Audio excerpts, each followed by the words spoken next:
Hello there and welcome back to another edition of the Hot Lap Classic Remastered. This time take a look at the 1999 Nissan Silvia Spec-S. Our first S15 to take on the course other than that D-Rights car, which doesn't count because it was basically stock. This is my favourite generation of the Nissan Silvias, so I'm hoping it's the best. This race mod is also incredibly boring. I mean, I don't hate it. The gold wheels are a nice touch, but my god. I mean, it sort of suits the logo though. The Spec-S is the lesser of the S15s. There's the Spec-S and the Spec-R, and then there's two aero packages for these cars. And the aero for this one isn't running race mod, and then the normal Spec-R isn't running race mod, but the Spec-R aero is, because the Spec-R aero makes more power than the standard one, I think. It's weird.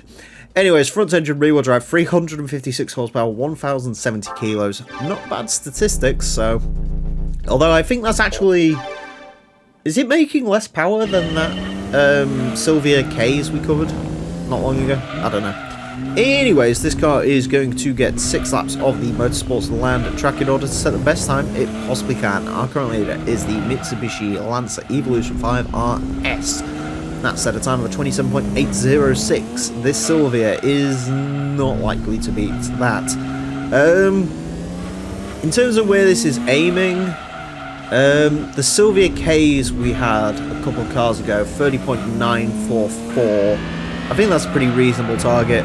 The quickest Silvia we've had has been a 200 SX, that set a time of a 30.889. So if it can get somewhere up there, that'd be good. This actually quite reminds me a lot of that the Silvia K's that we had, because this is very nice to drive actually. It is only a stage... Is it stage 2 or stage 3 turbo on this? I can't remember. Either way, it's got quite a nice power delivery on it. It drives very lovely. I should also mention the Spec-R aero thing, that the stock Silvia, where the D-Rights car, for those of you who didn't catch the D-Rights cars because they were a while ago, the D-Rights cars were... basically, they're just normal Silvias and Mazda Roadsters, but they can't have any engine upgrades on them whatsoever. Literally, the only upgrade they could have is tyres, so I think that car's sitting in, like, I can't remember where it is. It's way down the leaderboard, but I think that's... Ooh, God. Nice power delivery to a point. Yeah. I think that's got, like, a 33.4 or something like that. And that was just on the stock tyres, so there are actual cars that a non-upgraded Silvia with just tyres on it can beat, which is interesting to note. This is now the quickest Silvia we've had, so that's good. It's actually, like I say, to be perfectly honest, this is a really nice driving car. Even the engine note on it's quite soothing. You'd expect a Silvia to have sort of like a beastful sort of... Well, actually, no, you wouldn't expect it to sound like a beast. You'd expect it to have sort of like a whiny sound in the 4-cylinder. But this one doesn't. It sounds very sort of gruff. I think it's a similar engine note to what was on that Mercedes we had not long ago. And that Mercedes obviously sounded like it had about 500 silencers on the exhaust, and this is similar. So...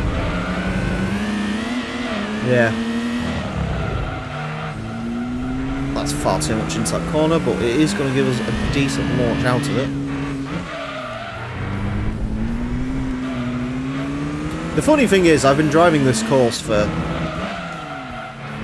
ages now, and yet I still haven't quite found the most optimal lines out of every corner.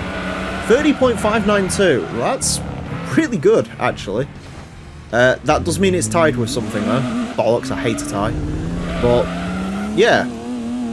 That's good, actually. It takes all of the good bits about the Silvia. What's a good bit about Silvia? The engines are okay. But this one actually, if you ignore that one part of the lap, this one actually handles nicely. That 200 SX, which was the quickest Silvia, that was a complete handful, but it had like 400 horsepower, so it was fine. Whereas this is, yeah, this handles a lot better than that did.